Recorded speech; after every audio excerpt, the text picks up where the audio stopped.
Hello दोस्तों। आज मैं लाइफ इंश्योरेंस के बारे में बताने वाला हूँ। ज़्यादातर लोग लाइफ इंश्योरेंस पॉलिसी ले तो लेते हैं लेकिन उसको कंटिन्यूअसली नहीं चला पाते। इसका रीज़न ये होता है कि आपको पहले पता ही नहीं होता है कि लाइफ इंश्योरेंस जो आप ले रहे हो किस पर्पज़ से ले रहे हो।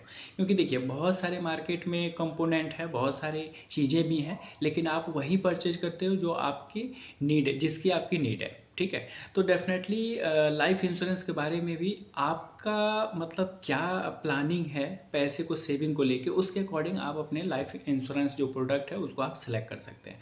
कई बार लोग आपको बताते हैं कि चाइल्ड एजुकेशन फंड्स के थ्रू आप इन्वेस्ट कर लिए अपने बच्चों के लिए। कई बार मैरिज लड़की की शादी के लिए भी बताते हैं आपको। तो आसपास में जो सजेस्ट करता है उसके अकॉर्डिंग आप कर लेते हो, लेकिन पहले आप अपने नीड को सबसे पहले समझना पड़ेगा आपको, अपनी नीड को। क्योंकि आपकी नीड क्या है ये सामने वाला नहीं जानता, ये कोई सेल्स पर्सन नहीं जानता, कोई फाइनेंशियल एडवाइजर नहीं जानता। लेकिन आपको पता है कि आप जो पैसा सेव कर रहे हो वो क्यों करना चाहते हो। एग्जाम्पल के तौर पे अगर मैं बताऊं कि जैसे मान लीजिए कि हर कंपनियां बहुत सारी प्रोडक्ट सेल आउट करती हैं, ठीक है।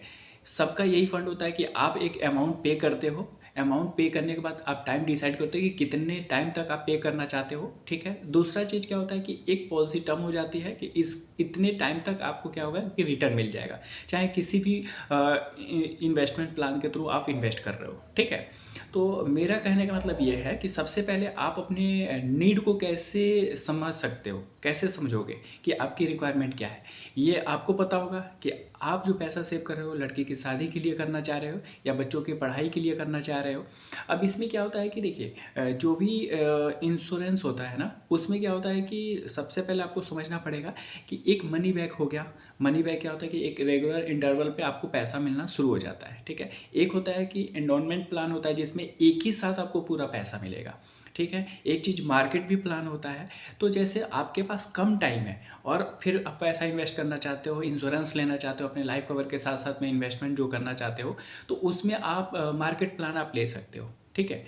उसी तरह अगर आप बच्चे की शादी के लिए करना चाहते हो तो उसमें फिक्स है कि आप पैसा किसके लिए कर रहे हो, बच्चों की शादी के लिए सेव कर रहे हो। उसको कब चाहिए, एक टाइम होगा आपको कि 10 साल बाद चाहिए या 15 साल बाद करनी है शादी। तो जो टाइम होगा तो 10-15 साल के लिए आपने जमा किया, इकट्ठा पैसा आपको मिल गया। तो आपको डिसाइड करना होगा कि 15 साल में जमा कर रहा हूँ तो 15 साल में ही मुझे चाहिए या 20 साल में चाहिए या 16वें साल में चाहिए। तो ये आपको खुद डिसाइड करना पड़ेगा, ये नहीं कि सामने वाला जो भी बता रहा है उसी को आप फॉलो कर रहे हो, ठीक है।